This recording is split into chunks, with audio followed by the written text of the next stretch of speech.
මේ ගානෙදිත් අපිට දීලා තියෙනවා දැන් HL කියන්නේ ලික්විඩ් එකේ ෆීඩ් මේ සෝරි තික් ලික්විඩ් එකේ එන්තැල්පියනේ HL කියන්නේ එතකොට 50% of sodium hydroxide කියන්නේ මේ දීලා තියෙන්නේ තික් ලික්විඩ් එකේ අගයන් දෙක තික් ලික්විඩ් එකේ A අගය දීලා තියෙනවා 220යි කියලා ඒ කියන්නේ තික් ලික්විඩ් එකේ A අගය දීලා තියෙනවා 220 ධන B අගය දීලා තියෙනවා 2.2යි කියලා 2.2 කියලා දැන් T කියලා කියන්නේ මොකද්ද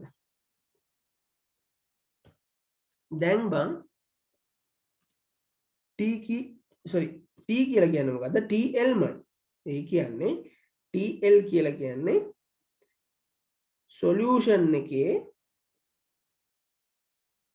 temperature එක solution එකේ temperature එක හරිද TL කියලා කියන්නේ මොකද්ද solution එකේ temperature එක solution එකේ temperature හොයන්න නම් අපිට මේ ගාන දීලා තියෙනවා boiling point rise එකකුත් තියෙනවා කියලා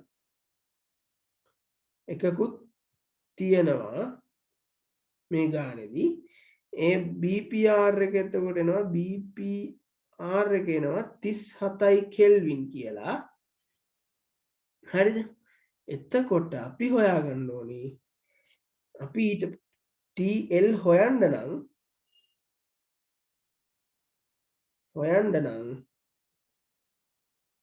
working pressure එක තියෙයි. ඒ කියන්නේ working pressure එක කීයද? 0.1 at 0.1 bar වල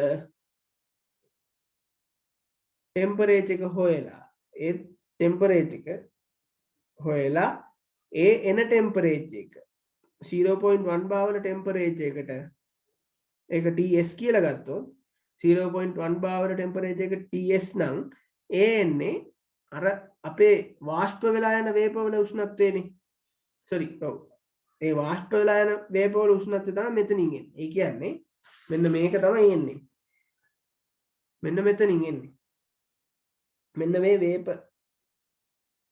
ටෙම්පරේචර් එක තමයි එන්නේ මෙන්න මේ පීඩනයට අදාළ මේ පීඩනයට අදාළ වේප ටෙම්පරේචර් එක තමයි එන්නේ හරිද එතකොට ඊට අදාළ සොලියුෂන් එකේ ටෙම්පරේචර් එක හොයද්දී මෙන්න මේ ආපු TS කියන අගයට BPR කියන boiling point rise එක එකතු කරනවා හරිද එතකොට දැන් අපි බලනවා at 0.1 bar වල උෂ්ණත්වය කීයද කියලා T කියන්නේ කීයද එතකොට 0.1 bar වල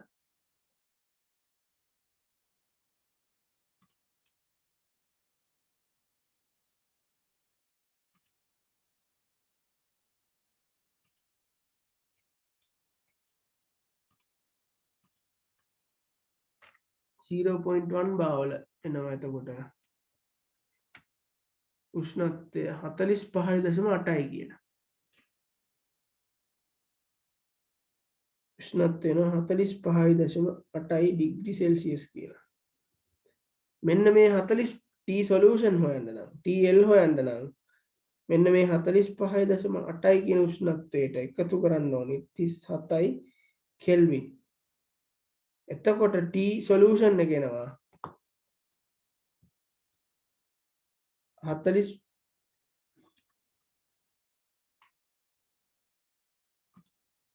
එතකොට සොලියුෂන් එක එනවා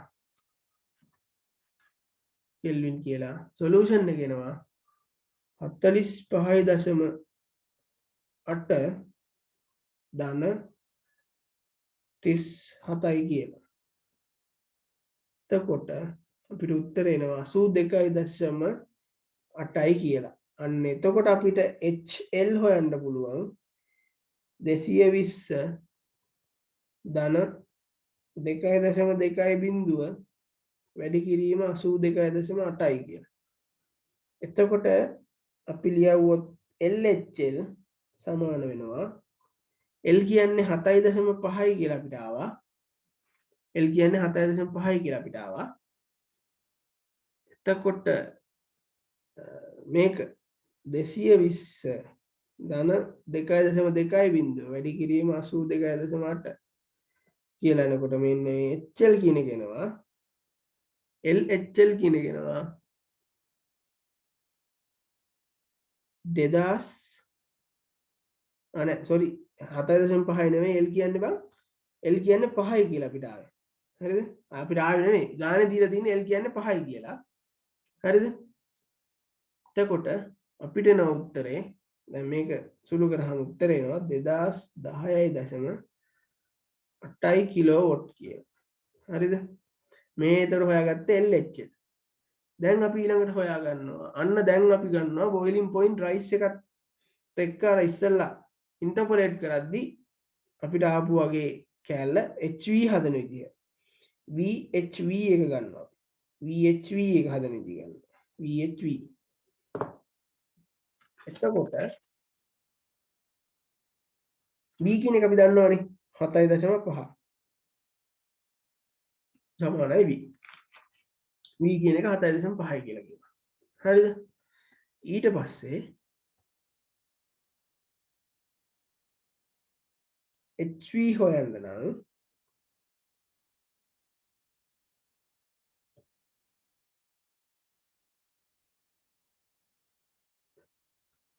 HV හොයන්න නම් එතකොට අපි මොකද්ද ගන්නෙ? මේන්න මේක දැන් අපි මෙතන බොයිලින් පොයින්ට් රයිස් එකක් තියෙන හින්දා අපි මේක දැන් යන්නේ සුපර් හීටඩ් මේ අපි තියෙන්නේ සැචුරේටඩ් ස්ටීම් නේ. දැන් අපි යනවා සුපර් හීටඩ් එකෙන් බලන්න. මොකද බොයිලින් පොයින්ට් රයිස් එකක් තියෙන නිසා. දැන් මේක ඇතුලේ ප්‍රෙෂර් එක කීයද? 0.1 bar. 0.1 bar. 0.1 bar කියන එක අපිට මෙතන කෙලින්ම දීලා තියෙනවනේ. ප්‍රෙෂර් එක 0.1 bar. උෂ්ණත්වය 45.8යි. කෙලින්ම අපිට Hg දීලා තියෙනවා 2584යි කියලා. දැන් මේ වගේ 0.16යි වගේ තිබ්බොත් තමයි අපි ඉන්ටර්පොලේට් කරන්නේ. දැන් අපිට මෙතන දීලා තියෙනවා කෙලින්ම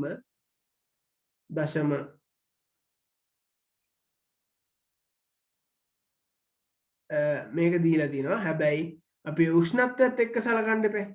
එතකොට 45.8 තමයි ගන්න දෙන්නේ අපිට. එතකොට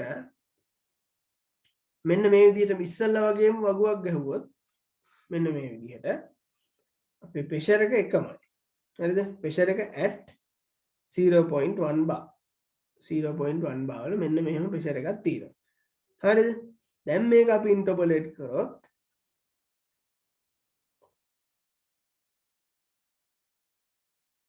ටෙම්පරේචර් එක ප්‍රෙෂර් එක හරිය එකමයි. ටෙම්පරේචර් එක ගත්තොත් අපිට ඕනි 45.8 උෂ්ණත්වයෙන් at T සමානයි 45.8 45.8 නෙවෙයි අපිට ඕනේ 82.8 T සොලියුෂන් එකනේ 82.8 තමයි ඕනි. හරිද? HV නේ. එතකොට ටෙම්පරේචර් එක දන්නවා 50 දී Hg values temperature values මෙතන තියෙනවා. මෙතන තියෙන දේ 50 දී Hg value එක දීලා තියෙනවා 0.1 bar වල 50 දී 2000 මේකනේ. ඔව් Hg 2592යි. 2592යි. එතකොට 82.8 දී තමයි අපි දන්නේ හොයන්න Hg කියලා ගන්නවා. C දී අපි දීලා තියෙනවා C දී 0.1යි නම් 2688යි. 2688යි කියලා. හරිද?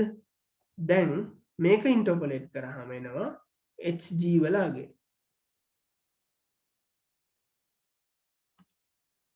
මේක ඉන්ටර්පොලේට් කරාම එනවා Hg වලගේ. Hg කියලා කියන්නේ HV ම තමයි. හරිද? එතකොට මේක ඉන්ටර්පොලේට් කරහත් අපි මේ විදිහට 2688 ඍණ 2592 බෙදන්න ඕනි 100 ඍණ 50න් සමානයි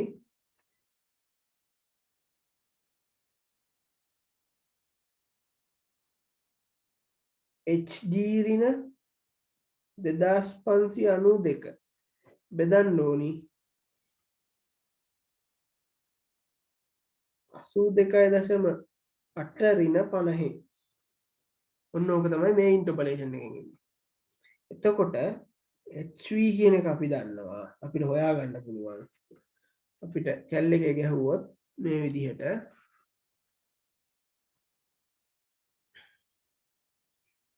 2688 ඍණ 2592 වරහන වහලා 50 මේක වැඩි කරන්න ඕනේ ඊට පස්සේ 82යි 82.8 ඍණ 50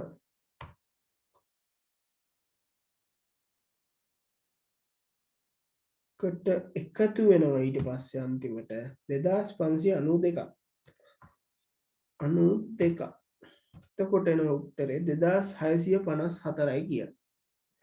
HV එනවා 2654.9.7 කිලෝ ජූල්ස් per කිලෝග්‍රෑම්. හරිද? එතකොට දැන් අපිට ගන්න පුළුවන් VHV ගන්න පුළුවන්. VHV කියන එකත් අපිට ගන්න පුළුවන්. V කියලා කියන්නේ 5යි නේද? නෑ V කියන්නේ 7.5. 7.5 වැඩි කරනවා 2654න් 0.97. එතකොට මේක වැඩි කරනවා මේ ආපු උත්තරේ වැඩි කරනවා 7.5. එතකොට එනවා 19912. එනවා 19912.3.2 කිලෝවොට් කියලා. හරිද? දැන් අපි දන්නේ නැති පදයකට තියෙන්නේ මෙන්න මේ කෑල්ල විතරයි. S HS HC කියන එක තමයි අපි නොදන්න කෑල්ලකට තියෙන්නේ. එතකොට අපි මෙතනදී saturated steam එනවා ඒ steam saturated liquid විදිහට යනවා කියලා අපි assume කරා. ඒක නිසා at 10 bar වලදී TS සමානයි TC වෙනවා. එතකොට මේක සමාන වෙනවා 10 bar වල. එතකොට අපි ගත්තොත් 10 bar වල ගන්න නම් අපි ආය steam table එකෙන් බැලුවොත් saturated වල එතකොට saturated වල ගත්තොත්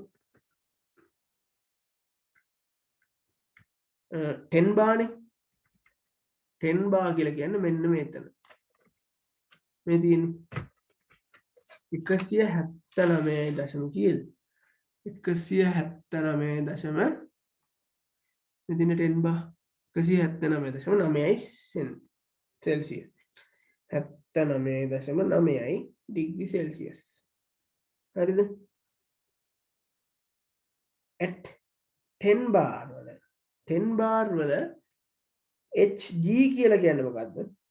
HS at 10 bar වල HF කියලා කියන්නේ මොකද්ද? HC එතකොට අපි දැන් දන්නවා 10 bar වල HG කීයද? 10 bar වල HG කීයද? 10 bar වල HG ඇවිල්ලා 2778යි. 2778යි kilo ජූල්ස් per kilogram.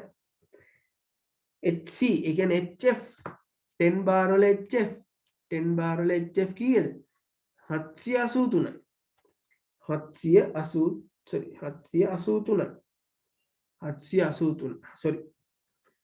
763යි kilo ජූල්ස් per kilogram. දැන් S කියන එක අපි දන්නේ S කියන එක අපි හොයන්න තියෙන එක S සමානයි HS minus HC කියලා ගන්න පුළුවන්. හරිද? දැන් S කියන එක දන්නවද? දැන් S කියන එක අපි හොයාගන්න පුළුවන්. 2778 ඍණ 763. හරිද? kilojoules per kilogram. දැන් අපි සමීකරණය හොයපු වර්ග තුනක් හෙව්වා. කියන්නේ මේකනේ අපිට ආපු අන්තිම සමීකරණේ L HL sorry HF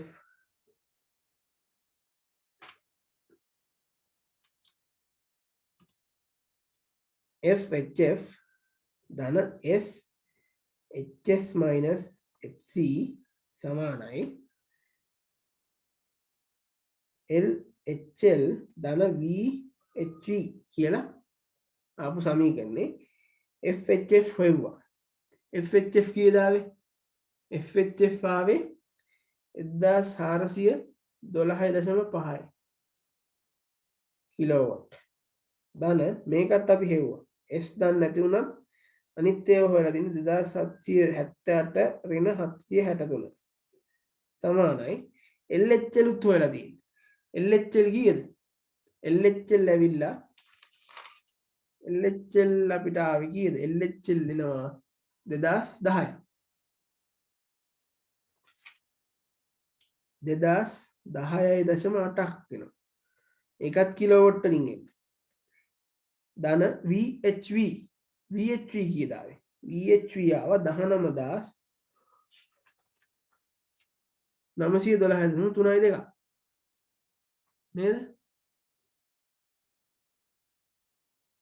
19912.3.2 මෙදී 19912.3.2 19912.3.2 එතකොට දැන් අපි මෙතන මෙන්න මේ සමීකරණේ නොදන්න පදයකට තියෙන්නේ S විතරයි. මේ සමීකරණය සුළු කරලා අපිට හොයාගන්න පුළුවන් S වල අගය.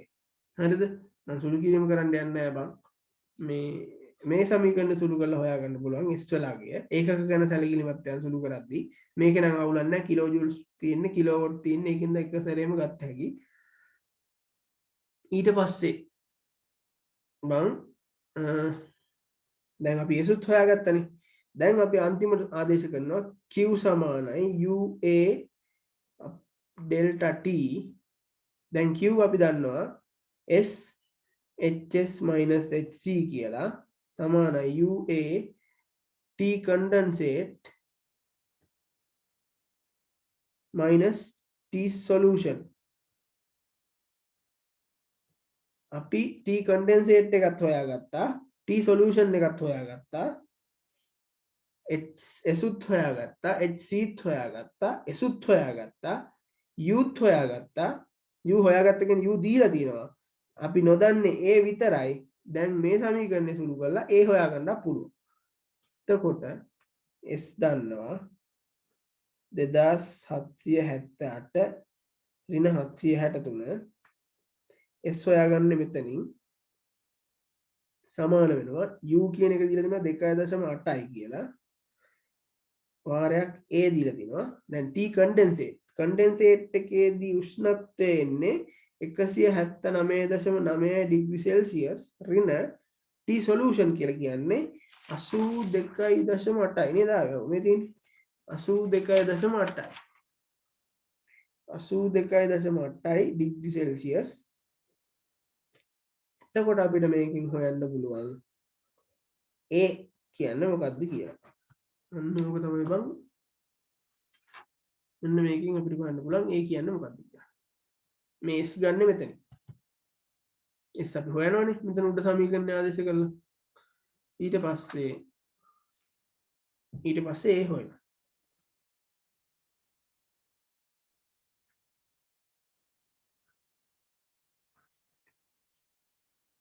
ඊළඟට තව ගණනක් කරනවද? මොකද කරන්නේ?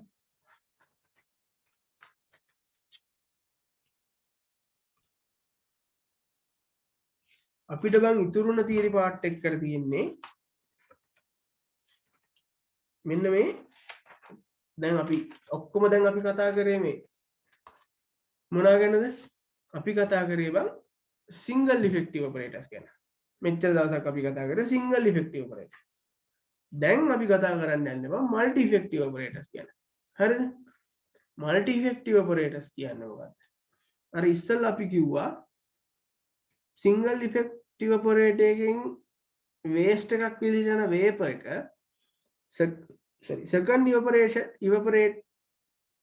ඉවපරේටර් එකේ ෆීඩ් ස්ටීම් එක විදිහට යොදාගෙන තමයි වේස්ට් එක අවම කරගන්නේ කියලා කිව්වා. එතකොට බං මේ මල්ටි ඉෆෙක්ටිව් ඔපරේටර් එකේදී වෙන්නේ ඒ වගේ වේස්ට් එක අවම කරගන්න ගොඩාක් ඉවපරේටර්ස්. ඒ කියන්නේ ඉවපරේටර්ස් එකක් නැතුව දෙකක් හෝ තුනක් යොදාගෙන අපිට මැක්සිමම් අවුට්පුට් එකක්, ඒ කියන්නේ වඩා කන්සන්ට්‍රේටඩ් තික් ලික්විඩ් එකක් යොදා ගන්න ඉන්ඩස්ට්‍රි එකේදී යොදාගන්නේ මේ multi effective operators. Multi effective operators කියද්දි බං evaporator fed with steam as heating medium. ඒක නම් අපි කොහොමද දන්න ඕනේ? single effective operators වලත් heating medium එක උනේ steam. multi effective operator වලත් heating medium එක වෙන්නේ steam. This heat evaporate vapor from the solution. මෙන්න මේ අපි භාවිත supply කරපු steam එක evaporate වෙනවා solution එකේ solvent එක as vapor. Liquid boils and volatile liquid evaporates and non-volatile component remain with the concentration of non-volatile component increases. මේකෙදි වෙන්නේ අර අපිට ඉස්සෙල්ලා කිව්වා වගේම single effective operator එකේ ඇතුලේ වෙන process එකමයි. ඒ process එකම වුණාට මේකේ වෙනසකට තියෙන්නේ evaporators ගාන වැඩි කරලා තියෙන එක. අන්න ඒක හින්දා තමයි අපි මේකට පොඩ්ඩක් බලන්න බා. liquid boils ඒ කියන්නේ ඇතුලේ තියෙන evaporator එකේ liquid එක වාෂ්ප වෙනවා, volatile liquid එක වාෂ්ප වෙනවා. එතකොට non volatile component ඒ කියන්නේ feed solution එකේ concentration feed solution එකේ solute එක non volatile component එක කියන්නේ එන්නේ feed solution එක එතකොට concentrated වෙනවා. එතකොට ඒ concentration එච්චේවා පහළ thick liquid එක විදිහට පහළින් එකතු කරගන්නවා evaporate වෙච්ච volatile solvent එක vapor විදිහට පිට වෙලා යනවා. that අන්න ඒ vapor out වෙන vapor එක තියෙනවනේ. අන්න ඒ එළියට යන vapor එකේ විශාල ශක්ති ප්‍රමාණයක් තියෙනවා. අන්න ඔය ශක්තිය නැවත waste එකක් විදිහට එළියට නොයවා ආයේ ඒ ශක්තියම evaporate එකක් ඇතුළට යොදවලා තව සැරයක් evaporate එකක් රත් කරනවා.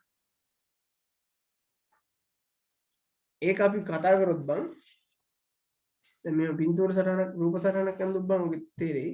ඉස්සෙල්ලා අපි මේ විස්තර ටික ගැන කතා කරමුකෝ. multi effect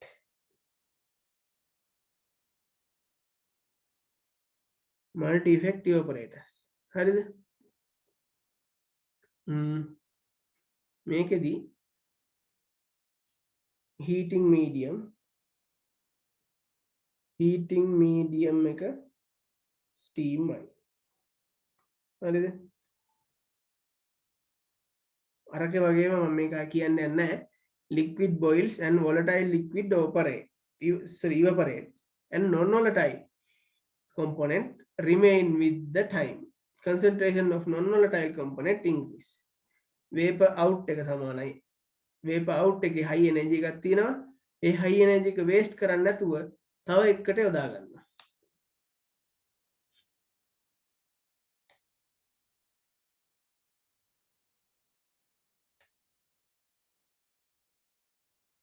දැන් අපි ගත්තොත් බං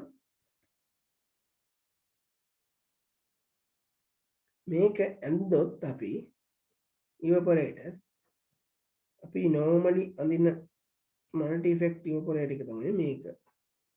හරිද? මෙන්න මේකේ feed flow එක steam flow එක වෙනස් වෙන විදිහට අපිට ගන්න පුළුවන්. හරිද? මෙන්න මෙතනදී හරිද? දැන් අපි ඉස්සලාම කො feed එක එනවා. හරිද? ස්ටීම් එකත් එනවා. ස්ටීම් එක සප්ලයි කරනවා මෙතෙන්ට.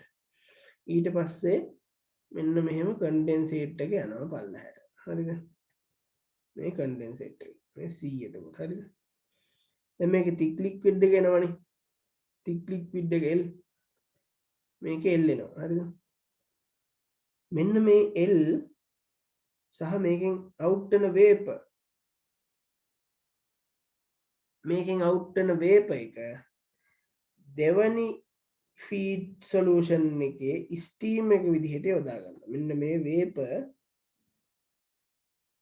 මෙන්න මේ දෙවනි ඉවපොරේටර් එකේ මෙන්න ස්ටීම් එක විදිහට යොදා ගන්න. හරිද? දැන් තේරෙනවනේ ඒක. මෙන්න මේ thick liquid එක. ඒ කියන්නේ පළවෙනි එකෙන් concentrated වෙලා එන thick liquid එක දෙවනි එකේ ෆීඩ් එක විදිහට අපි යොදා ගන්නවා. දැන් තේරෙනවද ඒක? එතකොට පළවෙනි එකෙන් concentrated වෙලා එන thick liquid එක දෙවනි එකේ ෆීඩ් එක විදිහට යොදා ගන්නවා. ඒ වගේම තමයි දෙවනි එකේ ෆීඩ් එක. sorry. දෙවනි එකේ ෆීඩ් එක. දෙවනි එකේ thick liquid එක තුන්වෙනි එකේ ෆීඩ් එක විදිහට යොදා ගන්නවා. දෙවනි එකේ වේපර් එක දෙවනි එකේ ස්ටීම් එක විදිහට යොදා ගන්නවා. එතකොට මේකේ කන්ඩෙන්සේට් එකක් යනවා.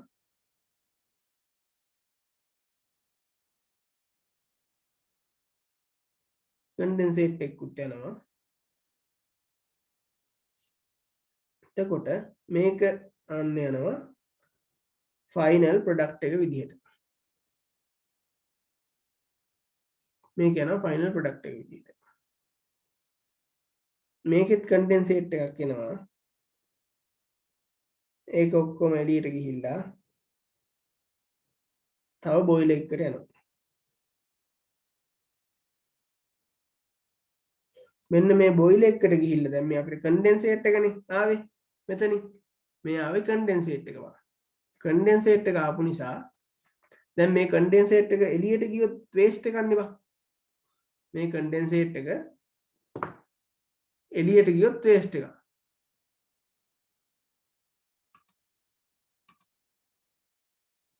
මේ කන්ඩෙන්සේට් එක එළියට ගියොත් වේස්ට් එකක්. හරිද?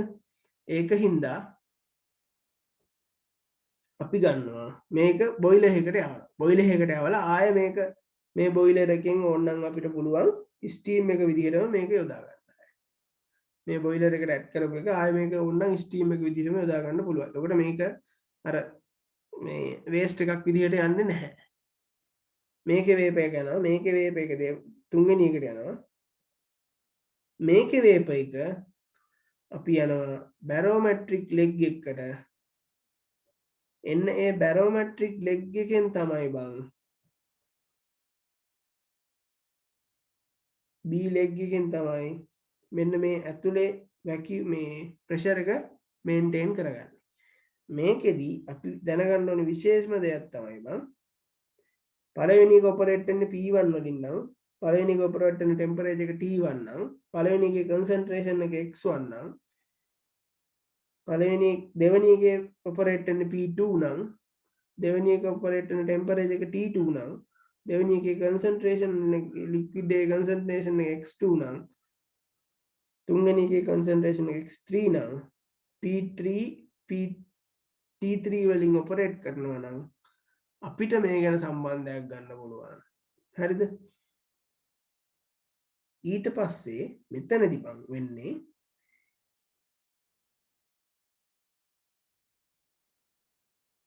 මෙතනදී දැන් අපි කතා කරොත් ඉස්සල්ලාම ස්ටීම් එක ෆීඩ් කරනවා මෙතෙන්ට.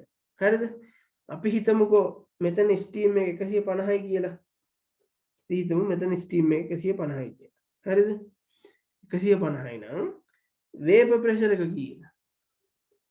වේපර් එතකොට මේක 150යි නම් මෙතන මෙහෙම බොයිල් වෙලා ශක්තිය මේ වෙලා අනම්බනම් වෙලා ඔක්කොම යනකොට මෙතනින් වේපර් එක යනවා කියමු කියලා හිතමු 100කින්.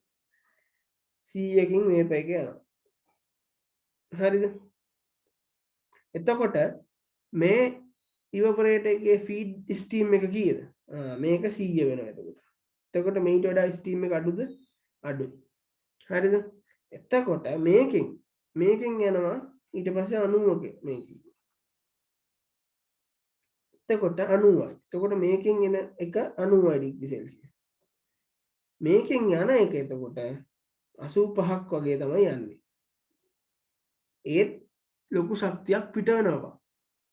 ඒත් ඉතින් අපිට ඒකට කරන්න දෙයක් නැහැ. එතකොට මෙන්න මේ ඩෙල්ටා දැන් මේකේ ඩෙල්ටා T කීයද? හරි ඒක බලමු ඉස්සෙල්ලා. එතකොට steam in steam temperature 1 steam temperature 1 එක කීයද? නෑ 1 එක 150යි. temperature 2 එකේ 100යිලු. එතකොට steam temperature එක පළවෙනි එකේ steam temperature එක විශාලයි. steam temperature දෙවෙනි එකේ steam temperature එකට වඩා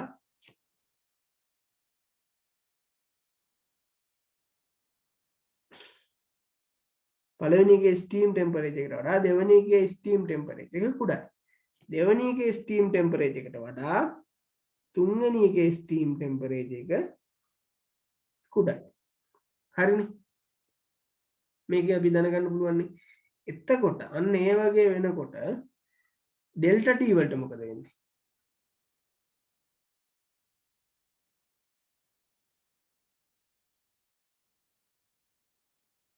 හරිද? එතකොට දැන් මේක මෙහෙම ගමු ඊට පස්සේ ස්ටීම් අඩු වෙන හින්දා ස්ටීම් ඔක්කොම අඩු වෙනවා.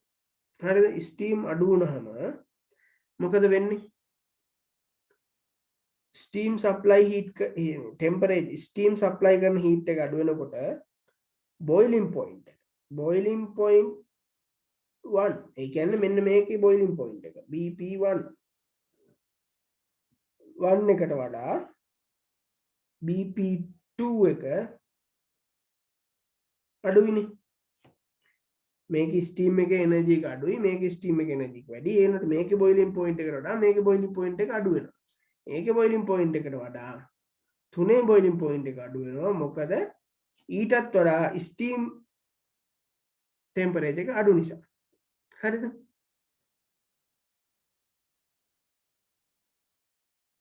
sorry බොයිලින් පොයින්ට් එක නැතුව මේ දැන් මේ ස්ටීම් එක අඩු වෙන හින්දා ඩෙල්ටා T1 එකට මොකද කරන්නේ? ඩෙල්ටා T1 එක ඩෙල්ටා T1 කියන්නේ මේකෙන් මේක අඩු කිරීමනේ. ඩෙල්ටා T1 වැඩි. sorry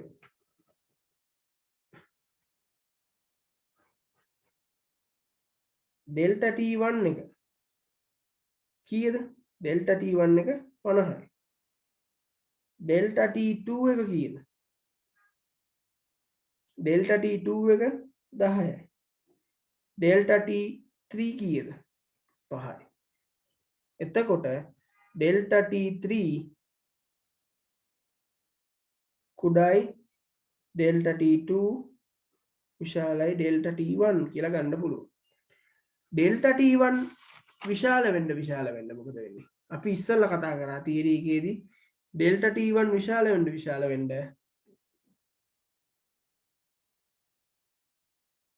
heat transfer rate එක මොකද කරන්නේ? ඩෙල්ටා T විශාල වෙන්න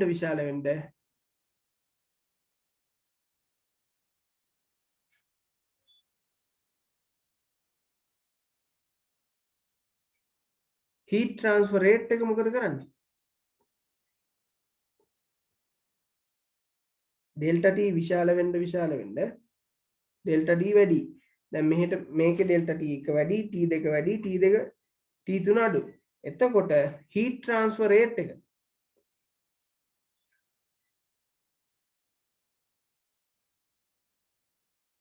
එකත් මේ එන්න විදිහටම වෙනස් වෙනවා. එතකොට ඩෙල්ටා T වැඩි නම් heat transfer rate එක වැඩි. හරිද?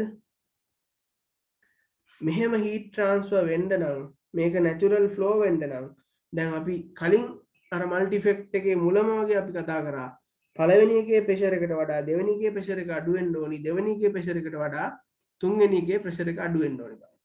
හරිද?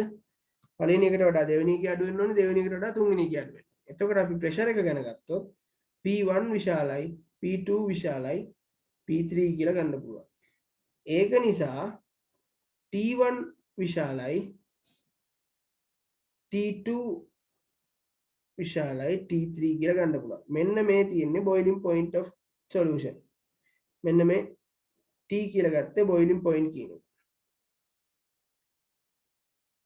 හරිද?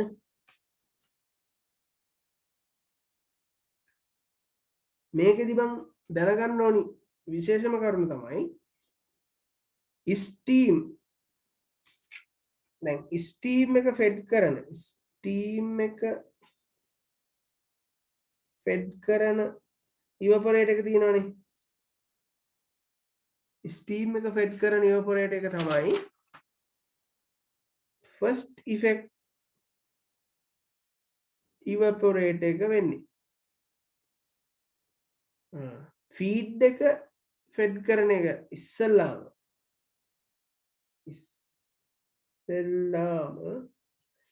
ස්ටීම් එක ෆෙඩ් කරන එක ස්ටීම් එක ෆෙඩ් කරන ඉවපොරේටර් එක තමයි ෆස්ට් ඉෆෙක්ට් ඉවපොරේටර් එක වෙන්නේ. හරිද? එතකොට මේකට ඉස්සෙල්ලාම ස්ටීම් එක ෆෙඩ් කරන්නේ. එතකොට මේක ෆස්ට් ඉෆෙක්ට්, මේක සෙකන්ඩ් ඉෆෙක්ට්, මේක තර්ඩ් ඉෆෙක්ට්.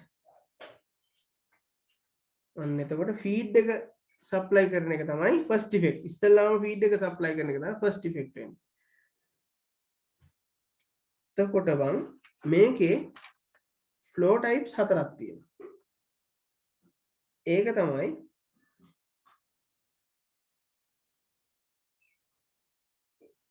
ෆ්ලෝ ටයිප්ස් 4ක්.